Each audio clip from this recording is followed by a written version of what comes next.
As soon as I heard the director of Nomadland was directing The Eternals, I was like, uh-oh! Nomadland was the most boring movie of 2020. And 2019, and 2018, and 2017. It's the most boring movie I've seen in a long time. And also must have been the easiest movie to direct. Let's hold up and just try not to bring those boring ass vibes into the MCU, alright? Luckily, The Eternals was not boring. It did drag a little bit here and there, but it didn't bore me like Nomadland did. Fucking movie about old white people that work at Amazon. Gets Best Picture. Fuck that. Okay, the Eternals were created by a Celestial. You know, Celestials, you've seen them around, they're in space and shit. There's one in Guardians of the Galaxy. Which one created the Eternals? It doesn't matter. So they get sent to Earth to fight the Deviants. And once the Deviants are defeated and there's no more Deviants left, the Eternals are left to twiddle their thumbs for 4,000 years. That's right. They're told by that Celestial that they're not allowed to interfere with human life, including war. And that is their excuse for not doing anything for the other 22 MCU movies. Right? 22 movies? Sure, 22 movies. They were told, no, can't interfere. But they do it anyway. We're gonna touch on that later on. Anyway, the Deviants have returned stronger than ever. So now, the Eternals gotta get the family back together. And kinda save the world? Character-wise, this movie makes the most DC mistake that they could possibly make. They decide to juggle too many characters with too little time.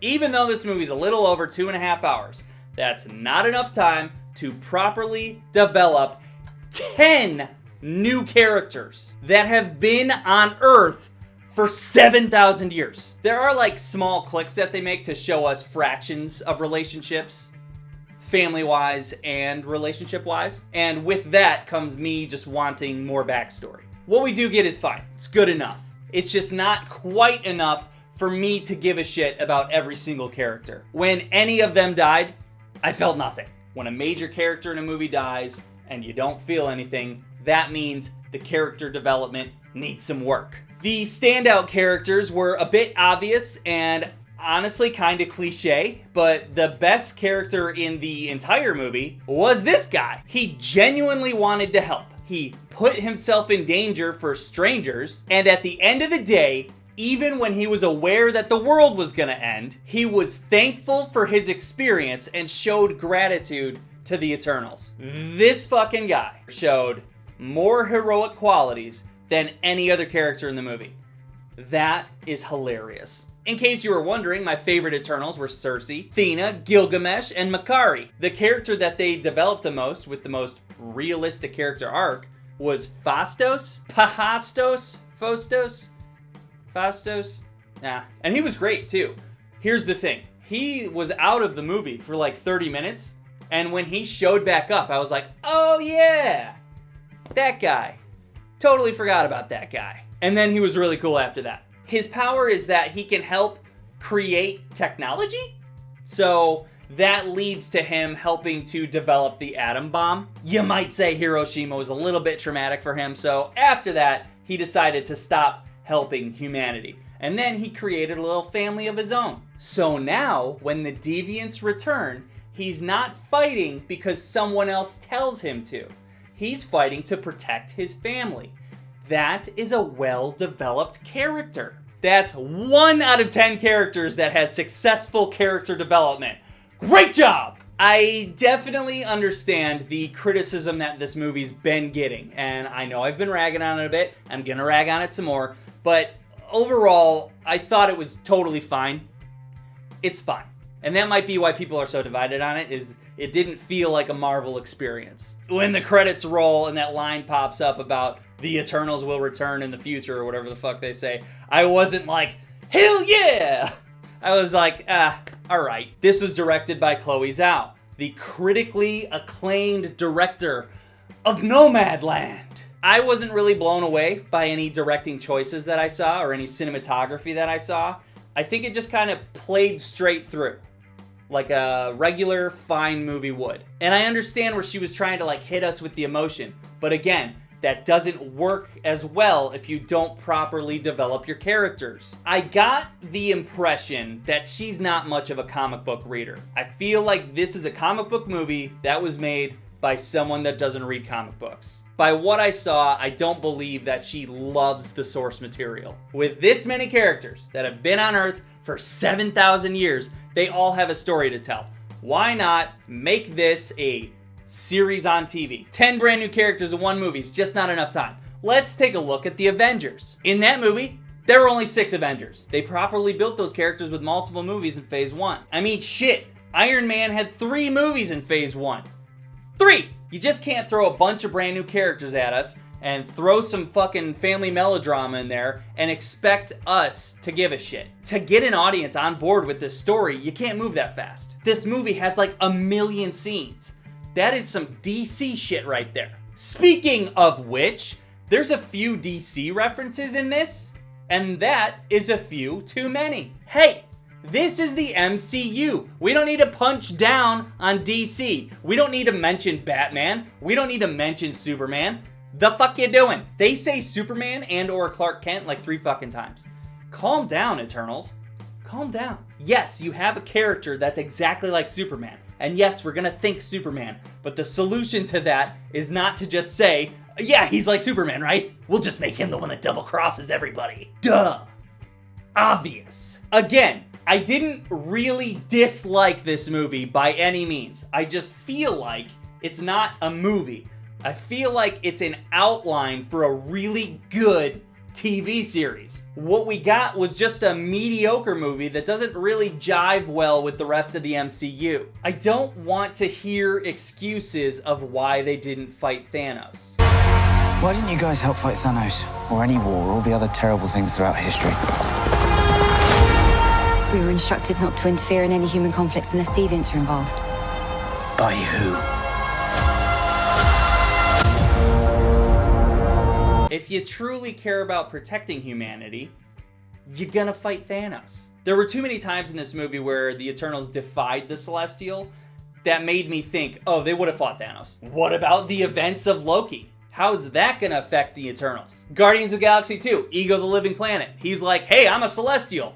Why doesn't he look like the rest of the Celestials? Are the Eternals gonna be Avengers now? I'm left off with these questions, and to be honest, I don't really give a shit about the answers. I don't care where the Eternals fit into the MCU. And then yeah, there's the twist of the Superman ripoff turning on everybody. Saw that coming, because he wants that baby Celestial in the Earth to be born, because Celestials create universes, and he's potentially stopping billions of lives from being created? Are you fucking kidding me? For this character who's barely developed, that's too much bullshit for him to think about. So the idea is when the Celestial created our universe and created Earth, he stuck a little Celestial egg in the Earth, and then he sent the Eternals there to protect it and protect the Earth from the deviants, but he also created the deviants too. And the overall goal is for humanity to develop to a point where the Celestial can feed off of humanity enough to grow and explode the Earth, and then it's a new Celestial. With all due respect, fuck that idea. Use this movie to introduce Galactus! All you gotta say is the Eternals didn't help out humanity during Thanos or any other time over the past 7,000 years, because if they generate too much of their power, it might catch the attention of Galactus. And that would bring him to Earth to consume the world. The threat of Galactus coming to destroy the world, which is something you basically can't stop, is much better than a faceless Celestial saying, "Don't do that, because there's an egg in the Earth that needs to hatch and be born." Hey, you know what? Galactus is down to eat some Celestial eggs. You can make both work. And then that Celestial in the end is like, "Hey, you didn't listen to me, so I'm gonna take a look at your memories and then decide how I feel about humanity. And then I'll decide if I want to destroy them or not. That is so anticlimactic. If you created Earth to hatch an egg and your babysitter's fucked up after 7,000 years and after millions of years of the Earth developing, you'd be a little more pissed. Instead, you get this goddamn celestial like, what the hell? Come with me. What is that?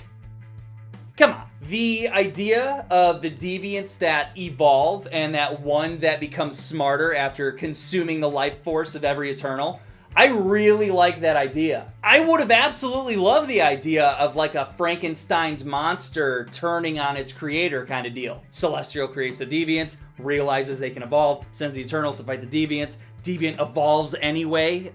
There's something cool there. Have this smart deviant that's looking for revenge join the Eternals to go against the Celestial.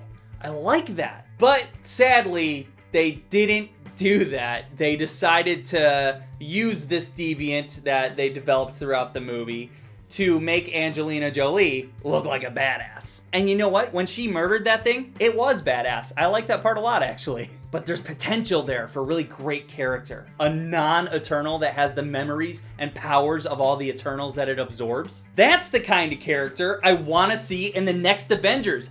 God damn it. I think after watching every single Marvel Disney show this year and Black Widow and Shang-Chi, I was already just kind of Marvel fatigued. And we still got Spider-Man and Hawkeye. It just seems like a lot of Marvel going on right now, and it's hard to get excited for every single one of these properties. I'm already not the biggest fan of the Eternals comics, so I just wasn't too excited to see this movie. And as a movie, it's good enough. It's good enough. Totally fine. Could have been a fantastic series, but I'll settle for the movie. I'd say there's no rush to see this one in theaters, okay? It'll be on Disney Plus in like a few months. It doesn't even crack my top like 15 Marvel movies. Yeah, seriously. It's just, good enough, entertaining enough, fine enough. It's fine. Still better than most of the DC movies, though. Okay. See ya. Subscribe.